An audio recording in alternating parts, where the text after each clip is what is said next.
Tyra sat in the kitchen, sipping her fifth mug of coffee at 3 in the wee hours, yet Ethan was nowhere to be seen. This wasn't the initial occasion he had indulged in a drinking spree, although it had been infrequent in the past. However, recently it had become a recurring pattern. Tyra inwardly chuckled at the irony.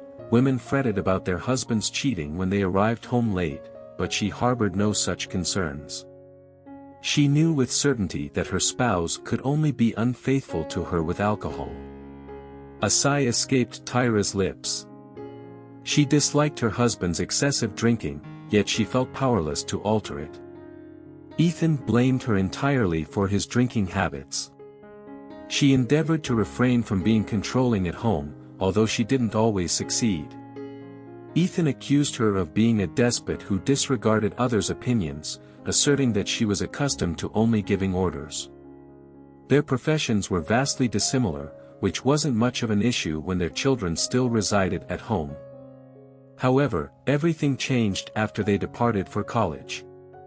Tyra implored Ethan not to incessantly bring up her profession, and this matter had brought her to tears on numerous occasions. Her husband, once an intelligent and promising lawyer, had transformed into a compulsive drinker. Previously, he confined his drinking to their residence or a bar, but now he didn't care about the location or timing. Tyra apprehended that things would only deteriorate. Her husband had completely lost faith in himself, and no solution seemed capable of rescuing him from this state. When Ethan became intoxicated, he metamorphosed into a tempest, attempting to assert his dominance over Tyra in their household. However, his efforts proved fruitless because, owing to her profession, Tyra possessed knowledge not only of basic self-defense but also more advanced techniques. It pained Tyra to witness the man she loved endeavoring to harm her. It was distressing, and if this continued, she felt she would have no alternative but to terminate the relationship, despite the many years they had spent together. Enduring such treatment was not worthwhile to her. Suddenly, she heard the jingling of keys. Tyra turned towards the door and sensed that Ethan had finally arrived home. She sat silently, hoping that her husband would head straight to the living room and slump onto the couch, as he often did when he was intoxicated. However, her hopes were dashed. Ethan made his way to the kitchen, and shortly after, the room lit up as he flicked the switch. A drunken grin adorned his face. "Well, well, well, look who's here, the mighty boss herself," Ethan slurred. "Ethan, aren't you tired of this?" Tyra inquired. "Honey, how can you not grow tired? I'm just having some fun. Meanwhile, you have such a serious job." "You're the boss, and I'm just a simple man," he replied. Tyra winced. She had never boasted about her work or tried to make Ethan feel inferior. She struggled to comprehend how he had come to the conclusion that she was superior to him, both physically and intellectually. It was a perplexing and new development, as Ethan had never displayed signs of jealousy or insecurity in the past, even in the face of Tyra's highly successful career. She couldn't help but wonder what had changed and what had prompted him to feel this way. Tyra was determined to uncover the root of the issue and find a way to help Ethan realize that they were equals, and their differences didn't diminish their love and respect for each other. Increasingly convinced that someone or something must have influenced Ethan's newfound belief, Tyra resolved to get to the bottom of the situation. Ethan had never been the type to compare himself negatively to others before. "Ethan, I think that's enough. Do you really want to continue like this every single day? Don't you despise it yourself?" Tyra asked. Ethan hiccuped, attempting to pour water from the faucet into a glass but ended up spilling it everywhere. He then flung the glass onto the floor and nearly stumbled. "Quiet. The man is home." He pounded his fist on the table and collapsed onto the floor. He was unconscious. Tyra fought back tears and leaned over her husband. "Listen carefully. If you refuse to handle this the right way, there will be consequences," she whispered sternly. She grabbed the phone and dialed. "Hello, Lance. Send a car to my residence immediately, along with a few trustworthy individuals who can keep their mouths shut," Tyra commanded over the phone. "Mrs. Schwartz, do you have a body there that needs to be removed or something?" Lance chuckled. "Almost, Lance. Almost," Tyra replied. Ethan remained passed out as they loaded him into the car. When he finally awoke, he found himself in a hallway, facing Tyra. Bewildered, he asked, "What's going on?" Nonchalantly, she responded, "Not much. I've arranged for you to spend the night in a cell with a group of women serving long-term sentences." She added with a touch of irony, "By the way, 3 of them murdered their husbands due to their alcohol addiction." "Tyra, are you insane?" Ethan exclaimed. But Tyra just clenched her jaw. "Too late, dear. You never listen to me," she said, turning away. Exhaustion washed over her as the door slammed shut. The women in the cell gasped, but Tyra tried not to care anymore, or at least she pretended not to. Tyra had served as the superintendent of the women's correctional facility for 5 years now. Despite her gentle demeanor, she possessed exceptional leadership skills and an unyielding determination. Her character was resolute, not easily swayed. With a clear vision and high standards, she set an example for both her staff and the inmates. Her commitment to her work and her ability to make tough decisions made her an effective leader.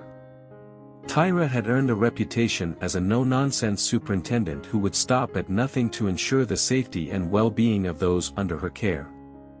Her unwavering determination and focus garnered respect from both her team and the incarcerated women, establishing her as a respected and successful leader.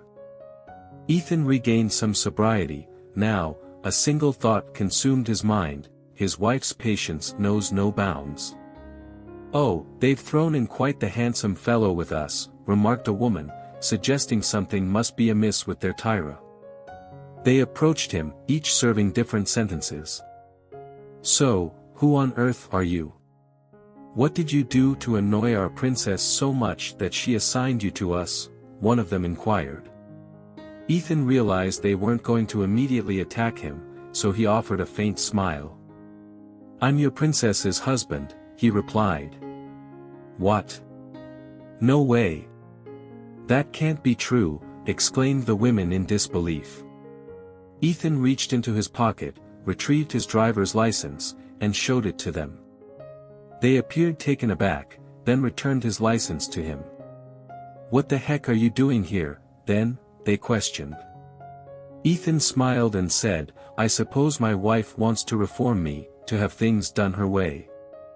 One of the inmates gazed at him thoughtfully and added, "My husband wanted me to keep quiet about his drinking problem too." "And where is he now?" she shrugged, taking a seat at the table. Ethan looked at her, puzzled. He had expected them to discuss Tyra's shortcomings as a wife, but the conversation took an unexpected turn. Another woman tugged at his sleeve and suggested, "Let's get you a cup of coffee. You look like you've had a rough night.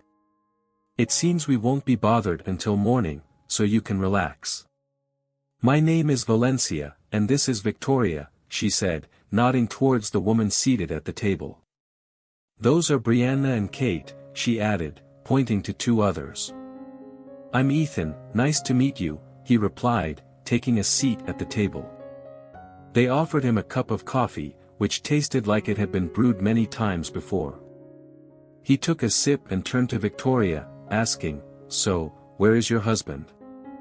"I'm sorry, but you didn't finish your story." Victoria faced him and said, "He's gone, and I'm here. My children are in the orphanage." "And what does alcohol have to do with it?"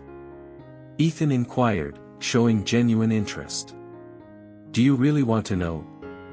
"I'll tell you if you're interested," Victoria responded. "My husband started drinking and couldn't stop. We had been married for 10 years. At first, I couldn't understand what was happening. Then I discovered that his co-worker introduced him to slot machines, and where there are slot machines, alcohol usually follows. I begged, I cried, I got on my knees, telling him it would lead to no good. He would only get drunk and yell at me to shut up. He kept insisting he was the man and knew what he was doing. Then, one day, he got excessively drunk, and we lost so much that they began threatening us. He didn't tell me anything, he just kept drinking more and more every day to numb the fear and forget about the debt. Eventually, he died from some substance. After that, they came for me and the kids, claiming he owed a large sum. They wanted us to move out and hand over the apartment. I sent them away right then and there. One of them grabbed my son and threatened that if I didn't agree to their terms, we would all be finished. Seeing the fear in my son's eyes, I lost control. I grabbed the knife I had been using and entered a frenzied state. Long story short, one of them ended up on the floor, and the other fled through the door. She briefly entertained the idea of summoning him to her presence, but ultimately chose against it. Instead, she contacted Johnson and a couple of guards and proceeded towards Tyra's cell. Tyra felt uneasy about what awaited her inside the cell, fearing a potential attack from the women within.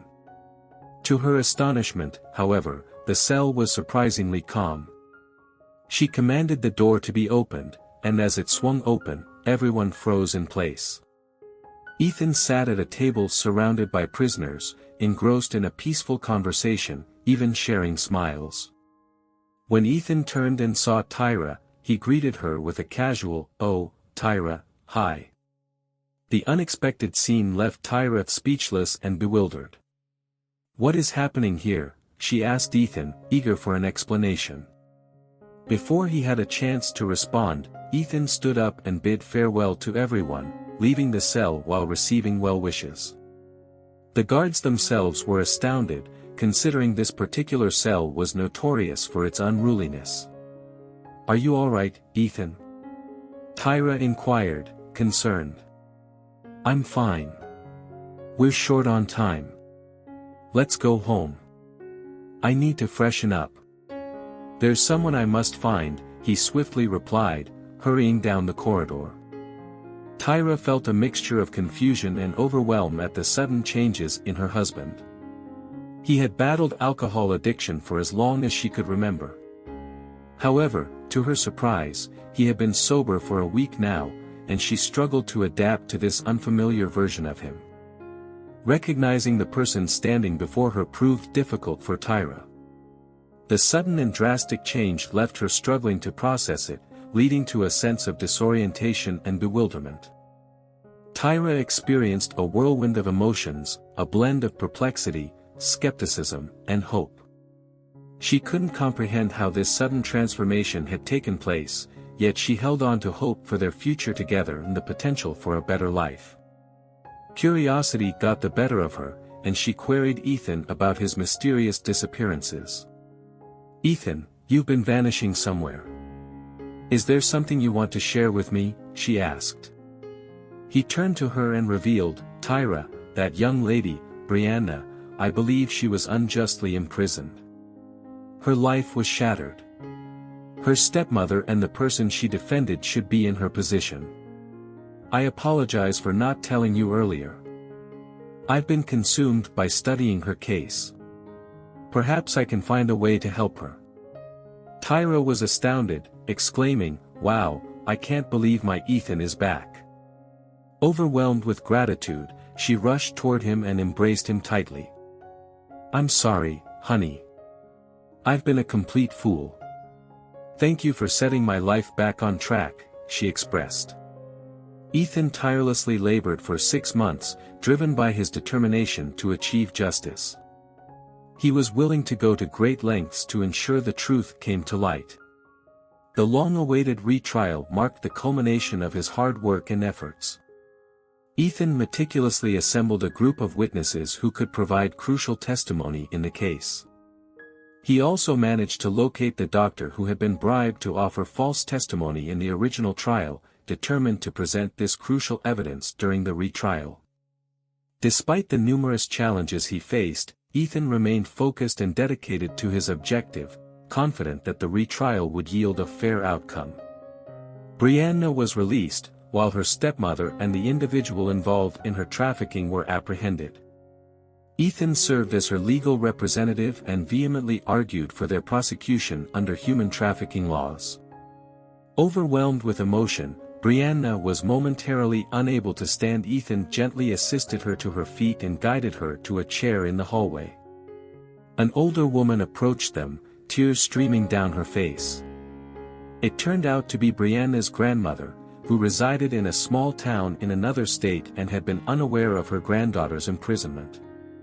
Brianna flung herself into her grandmother's embrace, weeping even harder. Finally, Ethan and Tyra departed from the courtroom.